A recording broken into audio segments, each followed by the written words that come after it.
So that is the factory or slaughterhouse ya chicken. Since 2016, 40 million shillings later. Niko upande wa Kabuchai. Hapa ni Bungoma County. Niko Chwele Kabuchai Ward. Na nyuma yangu hapa ni kichinjio cha kuku ya shilingi milioni 40. 40 million shillings ambayo ilikuwa launched on the 25th of August 2016 by Governor Lusaka. It had costed 40 million shillings. 2017 kwa County Fiscal Strategy Paper iliwekewa milioni 14. 2018 ikawekewa milioni 20. 2019 kwa County Fiscal Strategy Paper ikawekewa 45 million. So 14 million 2017, 20 million 2018, 2019 45 million, and on 8th of February 2021 they decided to lease it to a private company called Shifa Chicks Limited. That company was given this factory for 20 years to pay 50,000 shillings per month. The company is owned by Abdi Bare Abdi, Yusuf Mohamed Kulmia, Abdullafi Abdi Yusuf in a public-private partnership model. Kwa hivyo sasa mimi nimekuja hapa Chwele Slaughterhouse, na kama ilivyo ada yetu ni kufuatilia jinsi ambavyo fedha zinatumika na serikali za kaunti ya serikali kuu. Tunataka kuona je, ni kuku ngapi zimeweza kuchinjwa hapa ili zipelekwe nchi za ngambo jinsi ambavyo ilikuwa imepangwa katika matumizi ya fedha hizi. Njoo. This is the place where they bought 10 wheelbarrows at a cost of 109,000 shillings per wheelbarrow. So I think this was supposed to be mahali ile maji chafu ambayo kuku zikiwa zimeshachinjwa, mahali inakuwa treated so that waste ambayo iko harmful isiende kwa community.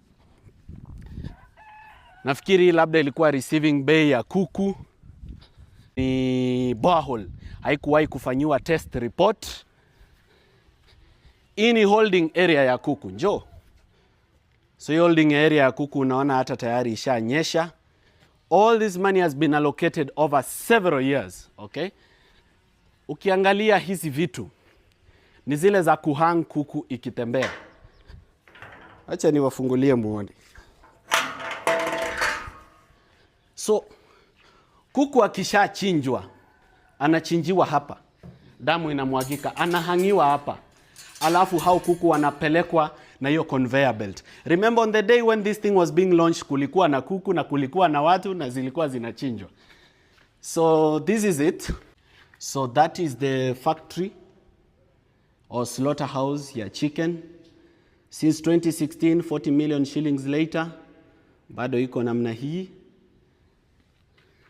It had a capacity of creating more than 1,000 direct jobs.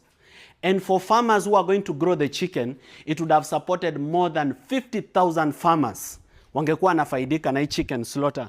Kuku zingekuwa zinachinjwa, zingine zinaenda Uganda, zingine zinaenda Nairobi, zingine zinaenda nchi za ngambo. Watu wa Bungoma wangefaidika sana kuuza kuku. This is the boiler room.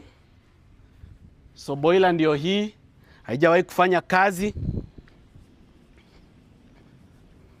Hizo nilikwambia ni zile za kuosha ile maji chafu ambayo kuku wakishachinjwa na wekwa pale. Those are toilets pande ile. This is the electricity room.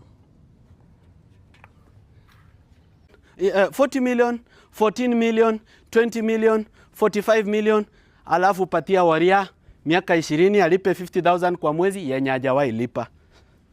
Ikakuva hivyo. Kumbuka, ukinunua sukari umelipa ushuru. Ukinunua pombe unalipa ushuru. Ukinunua mafuta ya pikipiki kwa petrol station unalipa ushuru. Hii pesa si ya mtu. Hii pesa ni yako. You pay taxes every day ukienda kwa duka. Kwa bei ya ile kitu ambayo umenunua, ujue kwamba you pay taxes. Therefore, you need to be a serious voter. Unafaa kuwa mpiga kura ambaye anamakinika. Wizi bila kazi.